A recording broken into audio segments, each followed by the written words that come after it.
En direct du complexe scolaire Victor Hugo, l'un des conférenciers et professeurs de français, M. Francis de Marseille Mondaka.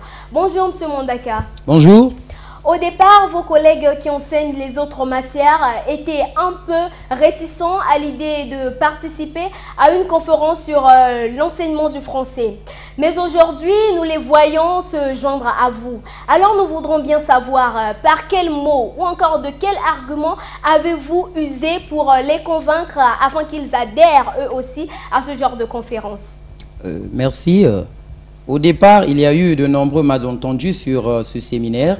Parce que d'autres collègues qui enseignent d'autres disciplines pensaient qu'eux n'avaient pas finalement leur part à trouver dans ce séminaire-là. Mais quand nous sommes arrivés, nous avons montré à nos collègues qui enseignent des disciplines scientifiques que le français, la langue française avait vraiment de l'importance dans l'enseignement des disciplines scientifiques.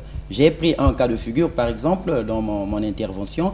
Je leur disais, vous enseignez des théorèmes aux enfants, plus précisément le théorème de Pythagore. Vous commencez d'abord par les énoncés qui stipulent l'hypoténuse au carré est égale à la somme des côtés opposés au carré. Mais avant de transcrire ce raisonnement mathématiquement, il faut essayer de bien expliquer les enfants avec les notions de langue.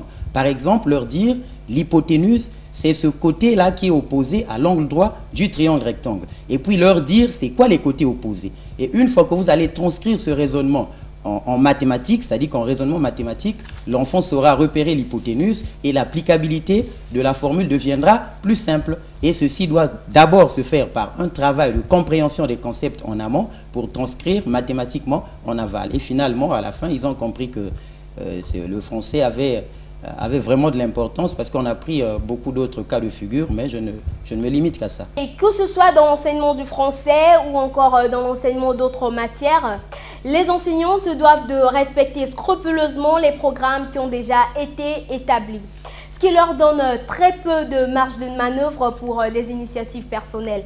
Mais à votre avis, que devraient faire ces enseignants de matières scientifiques? Bon, mais on ne va pas séparer les cours, dire qu'on va faire le cours de maths et le cours de langue après. C'est-à-dire que nous avons un problème de volume horaire, c'est vrai, vous avez raison, mais ces collègues-là, nous allons leur demander de faire preuve d'ingéniosité. C'est-à-dire, comme proposition, on peut leur demander de faire, par exemple, un cours au départ de lexicographie. C'est-à-dire que étudier littérairement les concepts qui font matière à réfléchir sur la notion qu'ils doivent enseigner.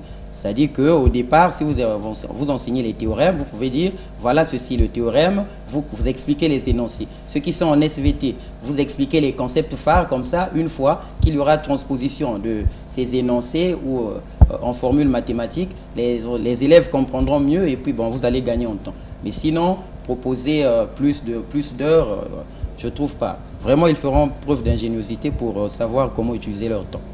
Mais au départ, faire un travail sur la notion de concept, afin que ça soit mieux assimilé. Maintenant que ce séminaire sur l'enseignement du français a vécu, quelles suggestions en tant que prof de français ferez-vous à la direction du complexe scolaire Victor Hugo afin que cela soit pérennisé?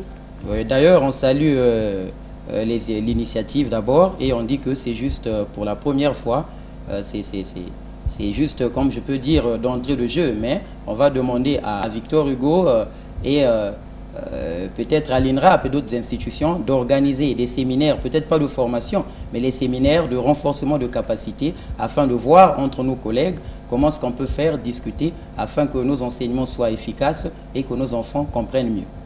Merci M. Mondaka, merci pour les éclaircissements. Je vous en prie. Du lycée, nous irons droit à l'université avec Parlons Université, présenté par KB et Praise. De nombreux Congolais ont fait le choix des études supérieures dans les universités privées et étrangères. Vous aurez l'occasion de découvrir ces différents étudiants et leurs universités dans la rubrique Université d'ici et d'ailleurs.